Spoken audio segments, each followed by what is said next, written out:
లోకా సమస్త సుఖినో భవంతు, సర్వే జన సుఖినో భవంతు. పంచవేదులు. ప్రతి వ్యక్తి ఒక విద్యుక్త ధర్మాన్ని కలిగి ఉంటాడు.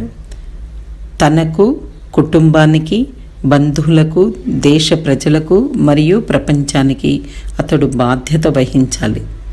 వ్యక్తి వయస్సు, తెలివితేటలు మరియు నైపుణ్యాన్ని అనుసరించి ప్రతి ఒక్కటి నెరవేర్చాలి. ప్రతి వ్యక్తికి ప్రాథమిక విధి తన గురించి, తన శరీరం గురించి ఉంటుంది. తర్వాత కుటుంబం, ఆ తర్వాత బంధువులు, దేశ ప్రజలు, ప్రపంచం, ఒకదాని తర్వాత మరొకటి వస్తాయి. ప్రతి ఒక్క విషయంలో తన బాధ్యతను ఇతరమైన వాటితో విభేదం రాకుండా నెరవేర్చాలి. కుటుంబాన్ని, ఆరోగ్యాన్ని పణంగా పెట్టి ఇతరుల సంక్షేమం కొరకు పాటుపడటం అంత సముచితం కాదు. అది ఆచరణ యోగ్యమూ కాదు. ఎందుకనగా అది అనారోగ్యానికి, కుటుంబ సమస్యలకు దారితీస్తుంది. శారీరకంగా, మానసికంగా చక్కటి ఆరోగ్యం ఉంటేనే సమాజానికి, ఇతరులకు సేవ చేయగలం. వ్యాధి బారిన పడితే సమాజానికి రెండు విధాలా నష్టమే.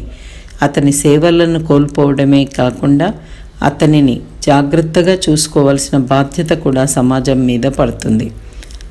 తన ఆరోగ్యము, సంక్షేమము గురించి శ్రద్ధ తీసుకోవడం స్వార్థం కానే కాదు. మంచి ఆరోగ్యాన్ని, ఉన్నత విద్యను ఆర్జించడం స్వార్థం కాదు. ఈ రెండు అతనిని సరి అయిన ఉన్నతమైన పౌరునిగా మార్చి సమాజ సేవ చేయగలిగే సమర్థునిగా నిలుపుతాయి. అతడు యథాలాపంగా చేసే పనులు కూడా సమాజానికి ఎంతో మేలు చేస్తాయి.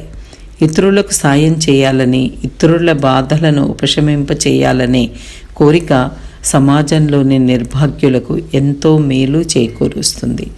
తత్వజ్ఞాని వేదాత్రి మహర్షి.